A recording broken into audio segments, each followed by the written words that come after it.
So let's start with the history. The basic concept is that human social relationships can be understood as revolving around the exchange of resources valued by the participants.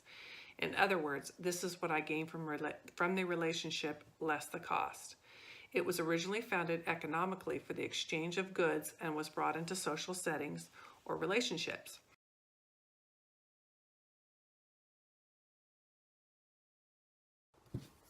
We will now discuss the assumptions of the social exchange theory. The first principle is that people are motivated by self interest, and overall, we will seek relationships that benefit ourselves, and we'll continue interactions that are rewarding and avoid the negative interactions. The second assumption is that individuals are constrained by their choices. We will try to maximize the profit in a relationship while minimizing the cost. We do not always know the outcomes, so usually we'll base our decisions on past experience. For example, if we had a friendship that someone only talked about themselves and we didn't find this a rewarding relationship in the end, then we may avoid this kind of relationship in the future. The third principle is that humans are rational beings. We have the inherent ability to calculate the rewards versus the cost. So we'll go through the process when we meet someone, when we encounter a relationship or a situation, and we'll calculate if the things that we're receiving are worth the cost that we have to give.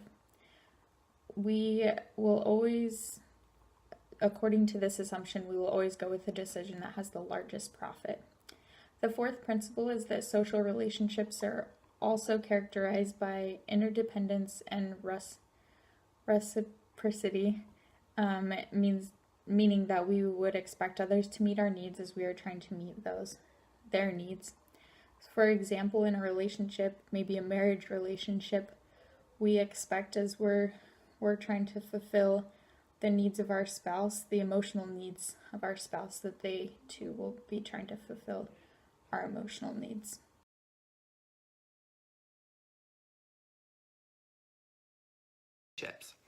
Relationship concepts are based on rewards, costs, and profit. Rewards positively reinforce behavior. It is defined as something that one would enjoy. For example, it could be social approval, prestige, love, goods, or money. Costs are something that you avoid, of course, which might be giving up something that you really love, could be your time, your energy, or having to pay for services that you may or may not want. Profits is the rewards after subtracting the costs. For example, if your husband is hardworking, kind, and a good father, however, he does leave his clothes all over the ground and he works very late sometimes. His good qualities or rewards are greater than his flaws or the costs. The cornerstone of this concept is the norms of reciprocity, which is you are expected to help those that have helped you and not hurt those that have helped you. Societies cannot function without this. Social exchange theory is valuable as we consider how people become involved with their partner. The exchange theory also affects those who stay together and who decides to split up. One way to evaluate relationships is the comparison level, in that we compare the rewards and costs of the relationship and judge our feelings about them based on our ideas of a fair outcome. We might also compare ourselves to others in the same situation or based on past relationships. For example, you might compare your friend's new relationship with your new relationship. You might expect the same experiences due to common qualities such as age, shared hobbies, job, or church activities. This might also include mothers of same-age children comparing the milestones of their children versus the effort and time spent caring for them. There is also the comparison levels with alternatives. This might be when a student compares his study group to another and finds that his group's not organized or consistent. He sees another group that is more responsive than his group that he's in currently. Is the cost worth the rewards to leave this study group in hopes that the new one will be much better?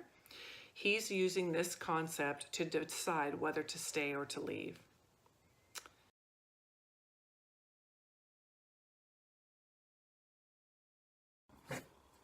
We will next look at the propositions of the social exchange theory.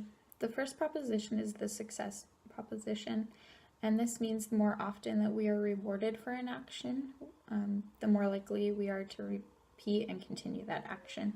So, for example, if a child is rewarded for making their bed in the morning, then they may continue that because of their prior experience.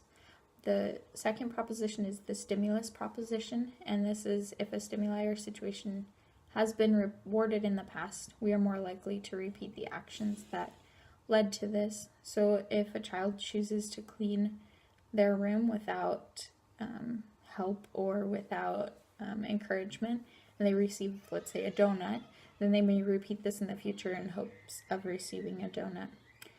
The value proposition is that when we value a particular action, we are more likely to perform it. The deprivation or satiation proposition is the more frequently we have received a particular reward for an action, the less valuable that reward becomes. So over-rewarding seems to not necessarily be a good thing in this instance. The aggression or approval proposition is that when we perform an action, but then we're punished for those actions, we often will become angry. And then when we receive a reward greater than what we expected, we are likely to perform the action more frequently. And the rationality proposition is when we look into the future, we will look at relationships or situations that are likely to be the most rewarding based upon our prior experiences.